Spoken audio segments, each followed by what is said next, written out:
sesión 55 y la sesión 56, ¿ok?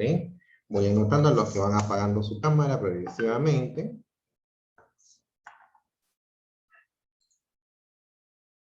Ok, para que estén bien reportaditos en el sistema de control.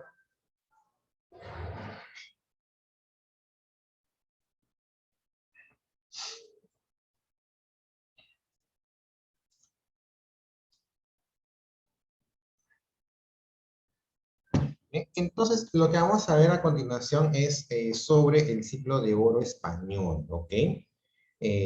Cuando fue su tiempo de esplendor, sobre todo, ¿correcto? Según el autor nos menciona, es la etapa, en este caso, de esplendor cultural en España. Tiene dos etapas sucesivas, el Renacimiento en el siglo XVI y el Barroco en el siglo XVII. ¿No? En el caso del Renacimiento, surge en oposición, en este caso, a la Edad Media y logra extenderse hacia otras artes. ¿Ya? Creo que, digamos, cuando vimos en el capítulo de literatura medieval con Renacimiento, hemos visto, ¿no?, las diferencias de concepto que hay. En el caso de la cultura medieval es más que todo propagandístico, sobre todo en este caso, entes con mucho poder, como es el rey, ¿no?, que exalta los nacionalismos, y por otro lado la Iglesia Católica, que en este caso era poderosa en distintas naciones. Entonces era un afán de difundir ideas más que buscar la belleza en el propio arte. La diferencia con el Renacimiento es que el Renacimiento lo que hace es volver a las formas grecolatinas, ¿ok? Entonces por eso se le dice volver a esa etapa. Ok, ¿cuál es el contexto en este caso del Renacimiento? ¿Ya? En este caso, comienza con la fundación de la Compañía de Jesús en el año de 1540, la derrota de los turcos en Lepanto por Juan de Austria en 1571, la destrucción de la Armada Invencible por Inglaterra en el año más o menos de 1558. Características de esta etapa es en el periodo inicial la poesía alcanza su máximo esplendor, imitación de los escritores de la antigüedad, influencia de los humanistas, el centro de preocupación es el hombre. Los poetas cantan al amor humano, a la naturaleza y también tratan temas filosóficos y políticos. ¿Ya? La división de la Edad Media, ¿no? En la etapa inicial es hasta el fin del reinado de Carlos I. La poesía, como se mencionó, alcanza su máximo esplendor y expansión. Entre los autores que tenemos a Garcilaso de la Vega y Fray Luis de León.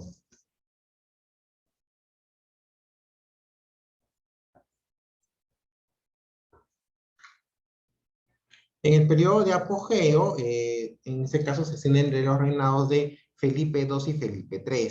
La prosa reluce magníficamente con Cervantes y el teatro con Lope de Vega. En el periodo de decadencia, que más o menos el reinado de Felipe IV, en este periodo tanto la prosa como el verso se retuercen en los movimientos culteranista y conceptista de las obras de Góngora y Quevedo. ¿Ok? Vamos a ver en este caso a uno de los autores más destacados, como es Garcilaso de la Vega, llamado el Petrarca español. Pertenece a la escuela italiana. ¿Ya? En el caso de la escuela italiana, Garcilaso representa en la poesía del siglo de oro el apogeo de la lírica, dentro de los cánones del verso al itálico modo. Él hace triunfar el verso en decasílabos, o sea, de 11 sílabas, introducido por el Marqués de Santillana y por Juan Boscán. El endecasílabo italiano aparece en la obra de arte, en la obra de Dante Alighieri se refiere, y de Petrarca. Las estrofas italianas que empleó Garcilaso fueron el soneto, que se utilizó a partir del siglo X en Italia. Está formado por 2 cuartetos y 2 tercetos, con predominio de la utilización del verso de 11 sílabas. La octava real u octava rima, compuesta por 8 endecasílabos encadenados. El terceto, estrofa usada por Dante Alighieri, en la Divina Comedia. Está compuesta por 3 endecasílabos. La lira, que Garcilaso tomó del poeta italiano Bernardo Tasso, y empleó en la canción 5, consta de 5 versos, cuya métrica es 7, 11, 7, 11, perdón, 7, 7 y 11. Su obra se reduce a 3 égoglas, composiciones pastoriles, 2 elegías, una epístola, 5 canciones y 38 sonetos.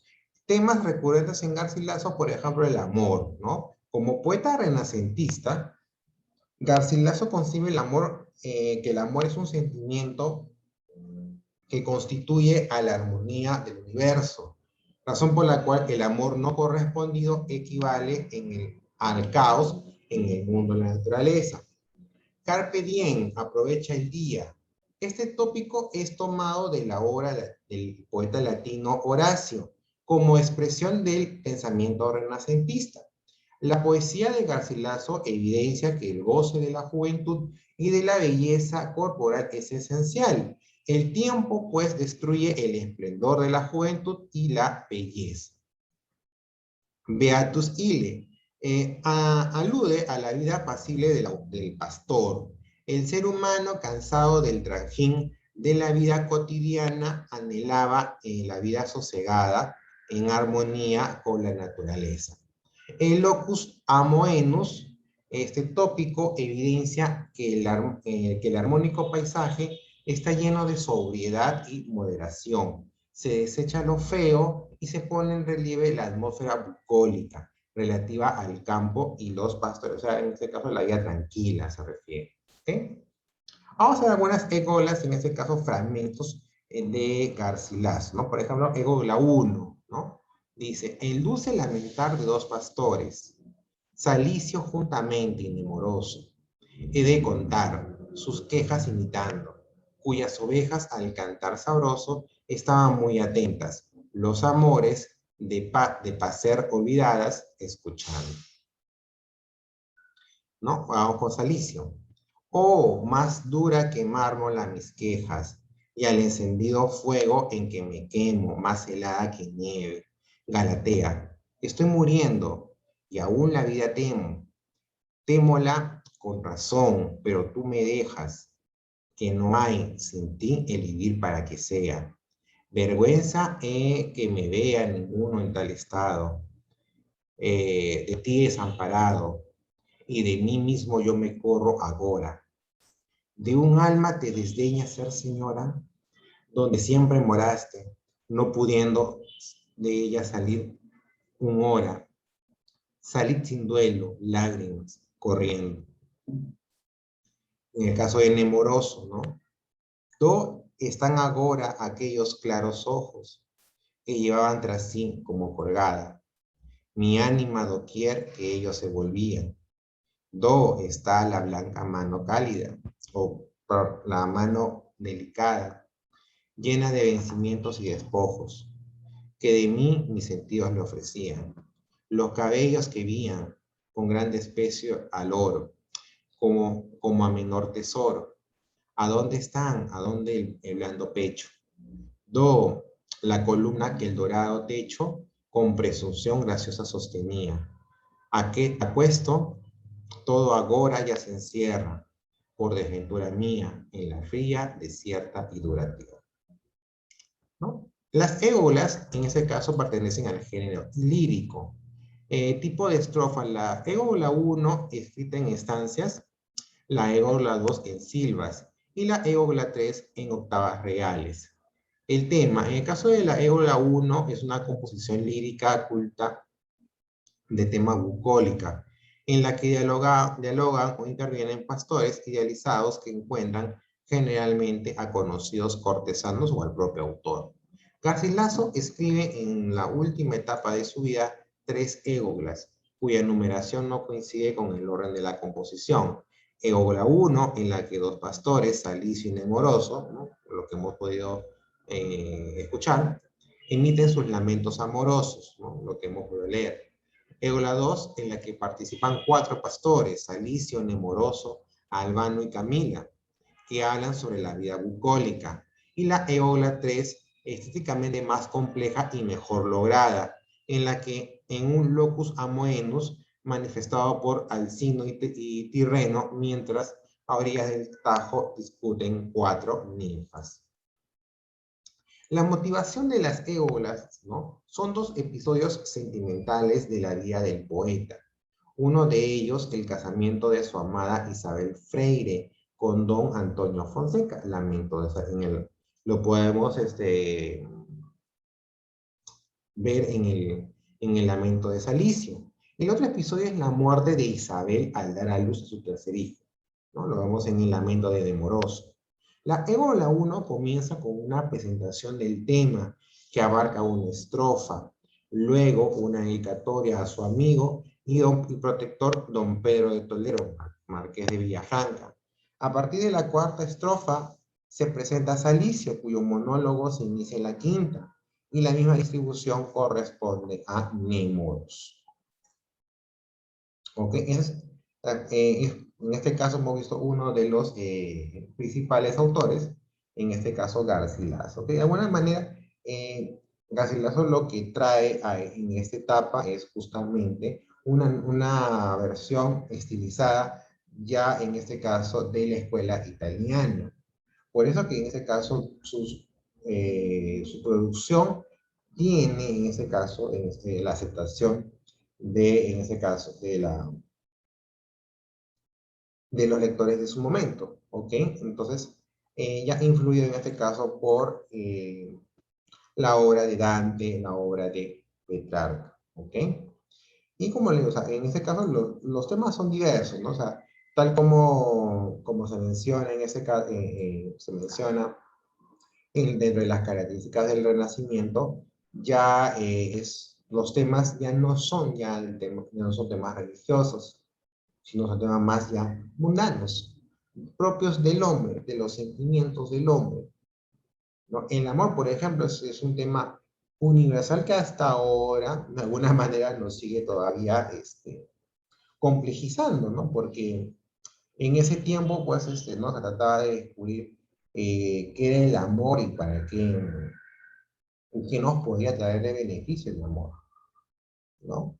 Entonces, en este caso, la mirada de ellos sobre el amor es que era un sentimiento universal, ¿no? Y entonces, en este caso, ellos no concebían, por ejemplo, que hubiera un amor no correspondido, no sé si un amor no correspondido. O sea, para ellos, en este caso, sí,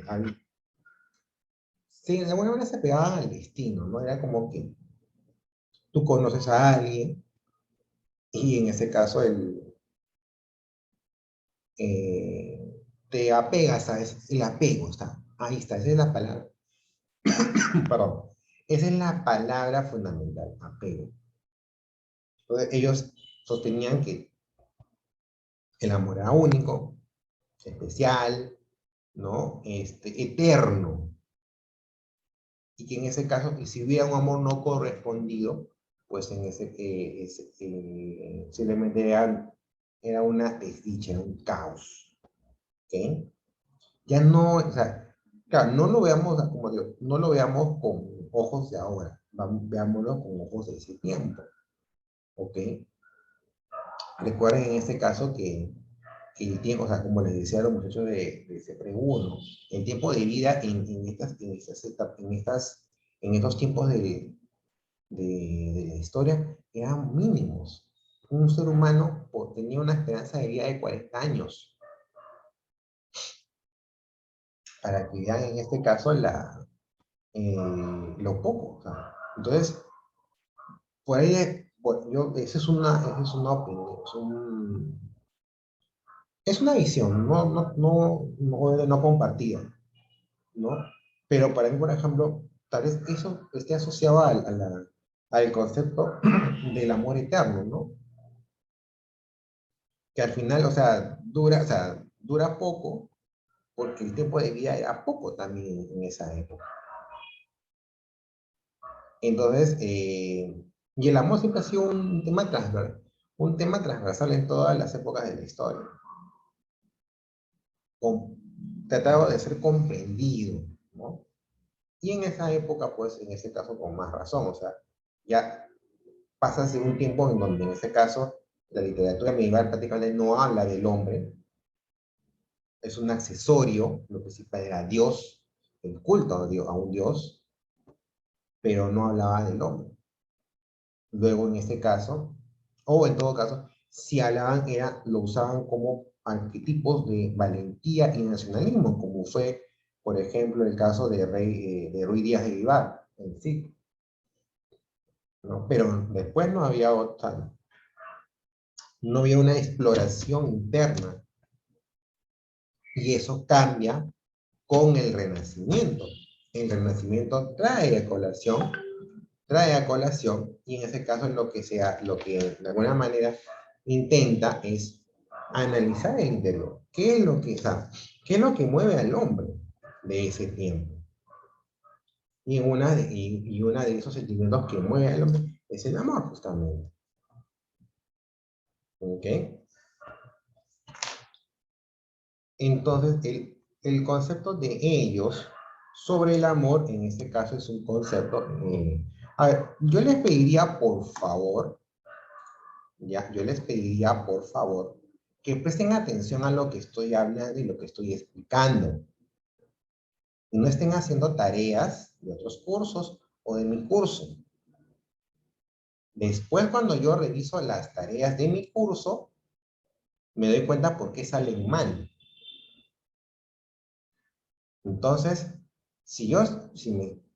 como digo, yo hago lo que tengo que hacer, que es explicarles, que es tratar de entender un poco esta literatura.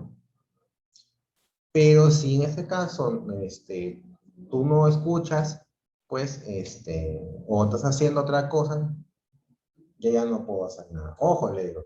Y se lo dije a los chicos de CPU en su momento. En su momento se lo dije. O sea, que tienen el mismo problema que ustedes, que es en este caso que no... Ya, entonces les hablaba, en este caso, les hablaba, por ejemplo, de que el Renacimiento, en este caso, eh, trata de interiorizar lo que pasa en el hombre, qué sentimientos le mueven al hombre de ese tiempo. Por eso que Garcilaso, en su obra, hace ese intento. No solamente va a ser Garcilaso, otros autores también, en este caso, hacen la autoexploración, ¿no? Y tratan de configurar la motivación de esos sentimientos. Uno de ellos, por ejemplo, fue William Shakespeare. William Shakespeare lo que hacía era justamente, o sea, tiene obras donde, por ejemplo, eh, trabaja, en todo caso, desarrolla un arquetipo en general. Por ejemplo, Romeo y Julieta, que es el amor juvenil, ¿no? El amor desmedido. Y hace todo un trazo, ¿no? Sobre esas consecuencias que puede haber, ¿no? La intolerancia. Todos hemos leído hemos visto o leído adaptaciones de Romeo y Julieta que son muy, muy similares, ¿no? Entonces, pero por ejemplo, en el caso de Shakespeare, Se perdón. repetido, se repetido. A ver, alumno Jack, ¿en qué está? Esté atento a clase. Bueno, continuamos. Entonces les hablaba de que el Renacimiento revaloraba, en este caso, el lado interno del ser humano. ¿Qué es lo que lo movía? ¿Qué es cuál era su motivación, su leitmotiv? ¿Cómo esa persona, no, podía en este caso afrontar la vida? Las vicisitudes de la vida. ¿Ok? Pues aquí hay temas temas específicos que siempre van a estar, no solamente la atiende en el Renacimiento, sino en otros, en otras producciones, productos, literarios, ¿no? Ok, y esa es la diferencia con la etapa medieval, que en este caso tenía otro objetivo, ¿ok? Entonces, el amor pasa a ser de alguna manera un tópico y permanente. Y en el caso de la época renacentista, el amor en este caso se concibe tal cual como un sentimiento de armonía. O sea, el amor le da todo. Y sí, bueno, si ahora entendemos las vivencias del hombre renacentista, claro que hay una exaltación del amor. ¿Ok? Podemos de repente decir, sí, no, podemos de repente criticar, pero bueno, puede, pero lo importante es que en ese caso no juzguemos con ojos de ahora. Yo podría juzgar ojalá, la visión de Garcilaso, ¿no? En cuanto al amor, por ejemplo. Pero debo entender que la motivación es la visión del hombre renacentista era distinta, ya que su esperanza de vida era menor. Entonces, el amor, pues, eterno o permanente, no era algo tan descabellado para esos tiempos, ¿no? El carpe diem, o sea, aprovecha el día, ¿no? Lo que decía Garcilaso, que es tomado, en este caso, es un tópico tomado del poeta latino Horacio. ¿Y qué es lo en qué consistía en este caso de que aprovecharan su juventud? ¿Voy a tener lógica? Claro, voy a tener lógica.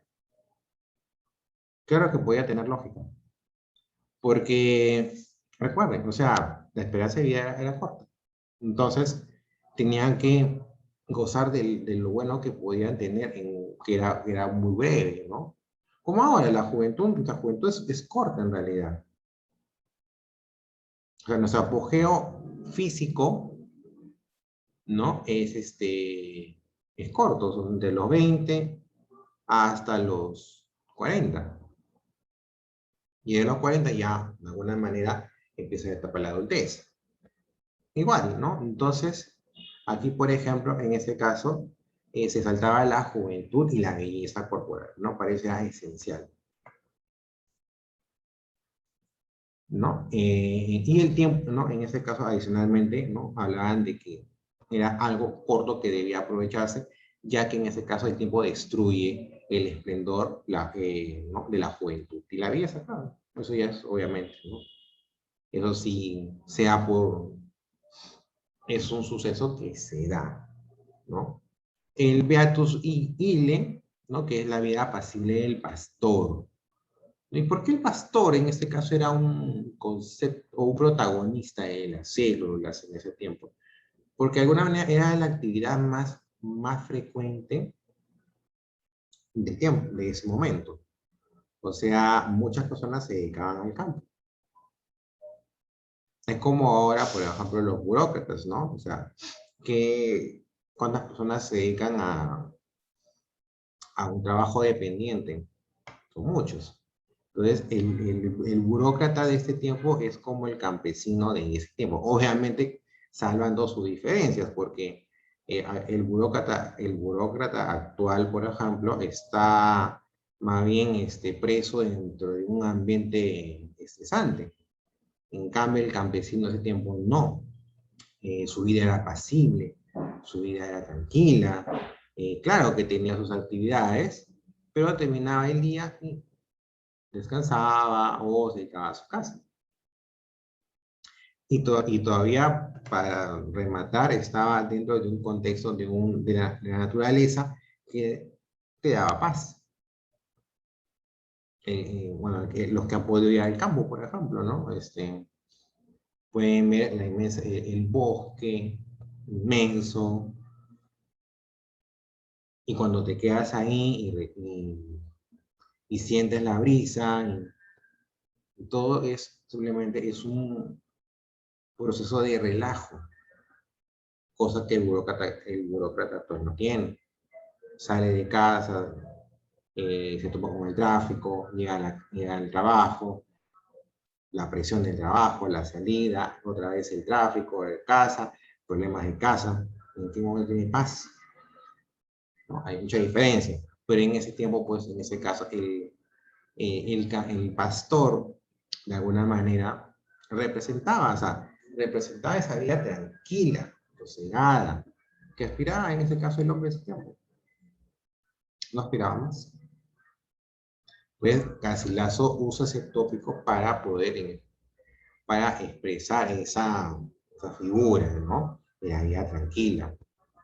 Y está relacionado con el locus amoenus, ¿no? Que es un tópico donde evidencia un paisaje armónico lleno de sobriedad y moderación.